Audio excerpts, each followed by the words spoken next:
నమస్తే, welcome to సనాతన ధర్మం. నూతన సంవత్సరం రాబోతోంది. అయితే ఒక్కొక్కరికి ఒక్కొక్క ఆశ కలుగుతుంది.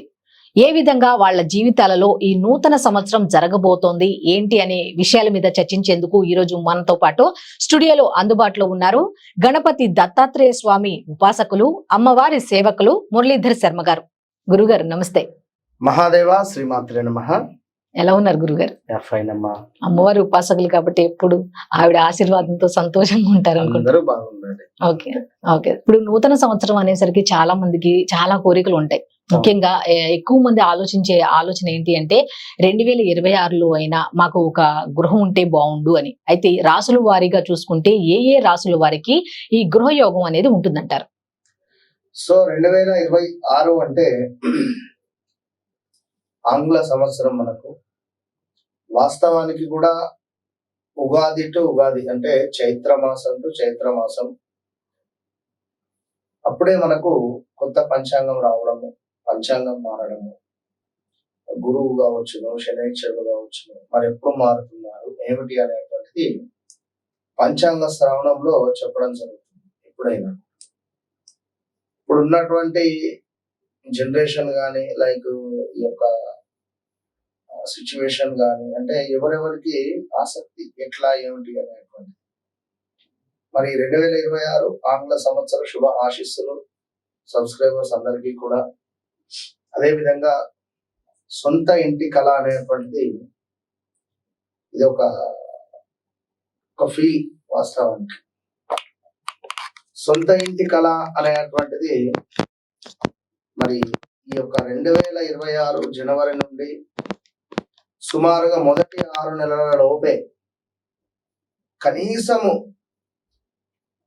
ఒక ల్యాండ్ తీసుకొని ముగ్గు వేయడం అన్నా, మరి ఇలాంటి సందర్భాలు, ఇలాంటి పరిస్థితులు ఏ రాశుల వారికి ఉండబోతున్నాయి అనేటువంటి విషయాలను చర్చించుకునేటువంటి విషయంలో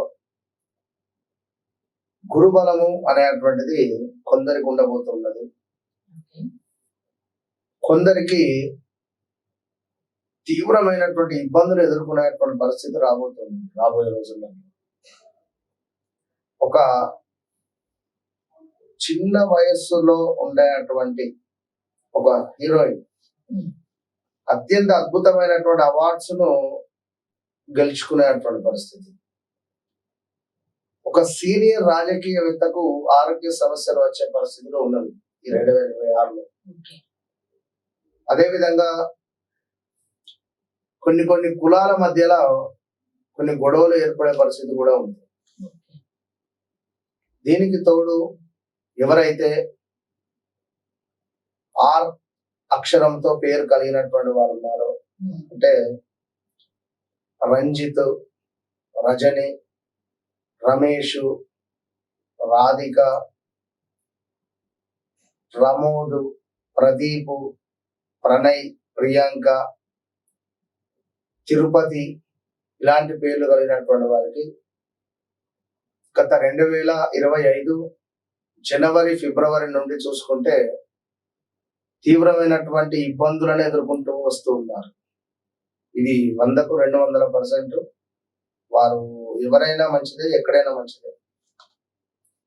ఎంత పని చేసినా పని చేయలేదు అనే పేరు కానీ, వారి ఇంట్లో హెల్త్ ప్రాబ్లమ్స్ రావడం కానీ, ఉద్యోగంలో మార్పులు చేర్పులు కానీ, కొందరైతే సూసైడ్ అటెంప్ట్ దాకా వెళ్ళిపోయిన సందర్భాలు ఉన్నాయి. అసలు డబ్బు అనేటువంటిది ఇట్లా ఆగటం లేదు. నెగిటివ్ ఇంపాక్ట్ విపరీతంగా పెరిగిపోయింది. ఇక నెక్స్ట్ వచ్చేసి ఏ అక్షరం, అశోకు, అనిలు, ఆశ్రిత, అరవింద్, లక్ష్మి, లక్ష్మణు. ఇక వీరికైతే గత 8 నెలల నుండి అయిన వారే శత్రువులు అయ్యారు. సొంత వారే శత్రువులు అయ్యారు. కుటుంబీకుల నుండి నెగిటివ్ ఇంపాక్ట్ అనేటువంటిది ఉన్నది. చాలా పరాభావము, డబ్బు పరమైన సమస్యలు, దగ్గర వ్యక్తులు వీరిని మోసం చేసినటువంటి దాఖలాలు, విపరీతమైనటువంటి కాళ్ళ నొప్పులు, కాలుకి గాని చేతికి గాని గాయాలు ఏర్పడడాలు, వాహనాలు కొనుగోలు, వాహనాలు అమ్మడాలు ఇలాంటివి. అదేవిధంగా ఆల్ ఆఫ్ సడన్ గా జాబ్ లాస్, జాబ్ లోంచి తీసేయడాలు ఇలాంటివి ఒకటి రెండు అని కాదు, చాలా సమస్యలు, ఉద్యోగ ప్రయత్నాలు, వివాహ ప్రయత్నాలు చేస్తూ మధ్యలో డిస్టర్బెన్సెస్ ఇలా. ఇక నెక్స్ట్ జాక్షరం. జ. ఉమ్. ఇవి ఎందుకు చెప్తున్నాను అంటే వీరికి మరి ఇయర్ ఎండింగ్ వరకు ఎట్లా ఉంటుందో చూద్దాం. 25 లో నా అనలైజ్ ఏంది అనేది కింద కామెంట్ చూద్దాం. ఓకే. సో 2024 ఆగస్టు నుండి స్టిల్ ఈ రోజు వరకు ఈ జా అనేటువంటి అక్షరం, ఇంగ్లీష్ లో జే, అదే విధంగా ఉదాహరణకు జా అక్షరముగా ఝాన్సీ అట్లా. జగను ఏదైనా కావచ్చు. ఉమ్. ఇలాంటి పేర్లు కలిగినటువంటి వారు కొంత ఇబ్బంది కలిగించే సందర్భాలే చాలా మటుకు. ఓకే. అసలు ఎట్లాంటిది అంటే మనము మంచి చేద్దామనుకున్న చెడు ఏర్పడడం కానీ, పూర్తిగా నెగిటివ్ ఇంపాక్ట్ కానీ, నర దృష్టి చూపు అంతా మన పైన, ఓకే. ఇలాంటి సందర్భాలు. ఉమ్. ఇక మరొకటి ఏమిటి అంటే మా అక్షరం, మా. ఓకే. మామి మూమే అక్షరాలు. వీరికి కూడా గత 10 నెలల నుండి కూడా సుమారుగా, అంటే 10 నెలల లోపు, ఉమ్. ఇది 1 month కానీ 2 months కానీ, లాస్ట్ 10 months నుంచి ఓకే. 10 to 11 months విపరీతమైనటువంటి నెగిటివ్ ఇంపాక్ట్. ఉద్యోగంలో మార్పులు చేర్పులు, ఆరోగ్య సమస్యలు, ఏదో రకంగా కాలికి గాని చేతికి గాని గాయాలు అవ్వడము, కాలు ఫ్రాక్చర్ అవ్వడం గాని, కాలు విరగడం గాని, స్కిడ్ అవ్వడం గాని, బైక్ స్కిడ్ అవ్వడం గాని, ఇలాంటివి ఎన్నో ఇబ్బందులు. అంటే లైక్ అంటే ఇవన్నీ ఎందుకు అంటే మరి ఈ వీరికే గృహయోగాలు ఉన్నాయి ఇక్కడ. ఉమ్. ఇప్పుడు మనం చెప్పినటువంటి వారికి ఎంతటి నెగిటివ్ ఇంపాక్ట్ చూసారో మీరు ఇప్పటి వరకు చూశారు. 2026 లో చాలా అత్యంత అద్భుతమైనటువంటి ఫలితాన్ని చూసే పరిస్థితి కూడా ఉంది ఖచ్చితంగా. కనుక ఎవరు ఇబ్బంది పడాల్సిన పని లేదు. ఇవి కాక ఇంకా కొన్ని రాశులు ఉన్నవి, అవి నేను చెప్తాను. ఇక మరొక విషయం ఏమిటి అంటే సుమారుగా గత 2024 నుండి కూడా, 2024 కాదు, 2021 ఆగస్టు నుండి, సుమారుగా 2021 ఆగస్టు నుండి 2022, 23 అసలు ఒక 3-4 years నుండి అసలు ఏం జరుగుతుంది అనేటువంటిది కూడా అర్థం కాని పరిస్థితులలో ఉన్నారు. ఎవరయ్యా అంటే నా, నీ, నువ్వు, నే అక్షరాలతో కలిగినటువంటి వారు.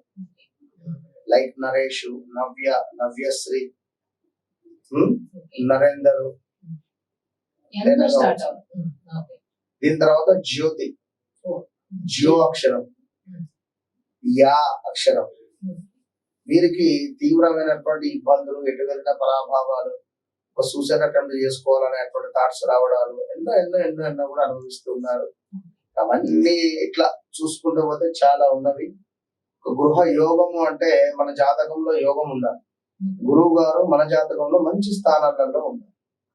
ఒకవేళ గురు దశ రావాలి. ఇదంతా నేను చెప్పేదంతా గోచారం. జస్ట్ నాకు పేరు చెప్తే చాలు, వారి జీవితంలో గడిచిన సందర్భాలు, నడుస్తున్న సందర్భాలు, రేపటి సిచ్యువేషన్స్ ఇట్లా వారికి కళ్ళకు కట్టే విధంగానే చెప్పేస్తాను. ఇప్పుడు నేను చెప్పినటువంటి వారికి కింద కామెంట్స్ 100% పెట్టండి. లేదు మీరు చెప్పింది నాకు రాంగ్ అంటే నేను ఒప్పుకుంటా దేనికన్నా దాన్ని. గురుగారు ఒక చిన్న డౌట్, చాలా మందికి ఏంటంటే డేట్ ఆఫ్ బర్త్ ఉండదు, కాకపోతే జాతకం అయితే తెలుసుకోవాలని ఆసక్తి ఉంటుంది. అటువంటి వాళ్ళకి మీరు చెప్పేస్తారా? నా వీడియోలు నెంబర్ ఆఫ్ ఛానల్స్ లో ఉన్నవి. ఓకే. జస్ట్ నాతో హలో అంటే చాలు, నేను చెప్పేస్తాను అంతే. హలో అని వారి ఇంట్లో ఎవరిదైనా ఒక జాతకం, వారి మనవణ్ణి ఉన్నా చాలు, వారి కొడుకుదున్నా చాలు, వారి బిడ్డదున్నా చాలు, వారి బిడ్డ జాతకంలో నుండి తండ్రిది కూడా చెప్తా అవసరమైంది. ఇది కావాలంటే మనం ఒకసారి లైవ్ పెట్టేద్దాం. ఒక మనిషిని కూర్చునే పెట్టి ఎవరైనా ఆసక్తి ఉన్న వాళ్ళు రండి, మీరే డైరెక్ట్ గా లైవ్ పెట్టేద్దాం ఖచ్చితంగా, ఉన్నారా? సో మరి ఇక్కడ మనకు ఇప్పుడు గృహ యోగము ఎవరికి ఉండబోతోంది అనేటువంటిది చూద్దాం. ఎందుకంటే గృహము అనేటువంటి కళ అందరూ కళలు అంటారు, ఈఎంఐలు పెడతారు, ఈ ఇల్లు తీసుకుంటారు, గృహాలు ఉన్నప్పుడు తీసుకుంటారు. తీసుకున్న తర్వాత మళ్ళీ ఏం చేస్తారు, ఆ ఈఎంఐ కట్టలేక వాటి అమ్మేస్తారు. అది ఎటు కాకుండా అవుతుంది. ఆ డబ్బులు ఇప్పుడు దగ్గర ఒక 5 నుంచి 10 లక్షలు భూమిలో పోసినట్టు అయింది. మేషరాశి వారు ఆల్ ద బెస్ట్. మేషరాశి వారికి గృహయోగం ఉండబోతున్నది, కన్ఫర్మ్ ఫిక్స్ అయిపోండి అంతే. అట్లా అని చెప్పి ఇంట్లో చెద్దరు కప్పుకొని పండుమని నేను చెప్పట్లేదు, చెప్తున్నాను నేను విషయము. చెద్దరు కప్పుకొని హ్యాపీగా పడుకుంటే గృహయోగం చెప్తారు అని చెప్పంటే ఇక తప్పదు. కష్టపడేటువంటి వారికి, కష్టపడే తత్వం ఉండేటువంటి వారికి 100కు 200% అమ్మవారు అనుగ్రహిస్తుంది. అటు పిమ్మట సింహరాశి వారికి ఖచ్చితంగా గృహయోగం అయితే ఉన్నది, వాళ్ళు గట్టిగా ట్రై చేయండి. అటు పిమ్మట తులారాశి వారికి కూడా గృహయోగం ఉన్నది ఖచ్చితంగా కూడా. అటు పిమ్మట నెక్స్ట్ మకర రాశి వారికి కూడా 100% గృహయోగం ఉన్నది. ఓకే, మరి ఈ రాశుల వారికి గృహయోగాలు ఉన్నాయి. ఎవరో ఒక రాశి వారు అత్యంత దరిద్రాది పరిస్థితులలో ఉన్నాడు అనుకున్నాం. ఇల్లు గడిచే పరిస్థితులలో ఇల్లు గడవడమే కష్టం ఉంది మన లైక్ ఇప్పుడు సింహరాశి వారికి అనుకున్నాం. ఓకే, మరి గురుగారు మీరు గృహయోగం ఉందన్నారు, నాకు నెలకు వచ్చే జీతం 20,000 30,000, లైక్ నాకు ఇంటికి రాయి సరిపోదు, మరి నాకు ఎట్లా గృహయోగం వస్తుంది కదా? అప్పుడు వారి జాతకం, వారి డేట్ ఆఫ్ బర్త్ నుంచి చూసుకుంటున్నారా, వారి వ్యవహారిక నామం బట్టి చూపించుకుంటున్నారా? ఓకే, వ్యవహారిక నామం అనేది ఒకటి ఉంటుంది, డేట్ ఆఫ్ బర్త్ అనేది ఒకటి ఉంటుంది. వారు పుట్టిన సమయానికి ఏర్పడేటువంటి లగ్నం, దాన్ని బట్టి చూస్తున్నారా, పేరుని బట్టి చూసుకుంటున్నారా? ముందు అది చూసుకోవాలి ఫస్ట్. ఎందుకంటే ఇప్పుడు పలానా మహేష్, ఆ మహేష్ సింహరాశి, శతభిష నక్షత్రము మనకు కుంభరాశి పడుతుంది, అతని డేట్ ఆఫ్ బర్త్ కొడితే ఏం చూద్దాం? అవునా కాదా?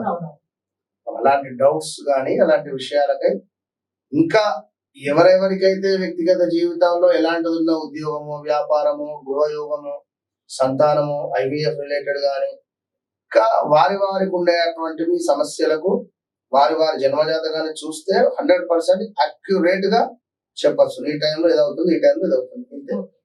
కనుక అలాంటి వారు ఇప్పుడు ఇలాంటి సమస్యలు ఉన్న వారైతే ఖచ్చితంగా మనల్ని అప్రోచ్ అయితే వారికి ఒక మంచి రెమెడీ అనేటువంటిది ఇవ్వడం జరుగుతుంది. అయితే 2026కు సంబంధించి ఎవరికైతే గృహం కొనుక్కోవాలి అని ఆశ కల్పించాలి అనే ఉద్దేశంతో ఆశగా ఎదురు చూస్తున్నారో వాళ్ళకైతే ఒక రకంగా మీరు నెత్తిన పాలు పోసారని చెప్పొచ్చు. చాలా బాగా చెప్పారు, ధన్యవాదాలు.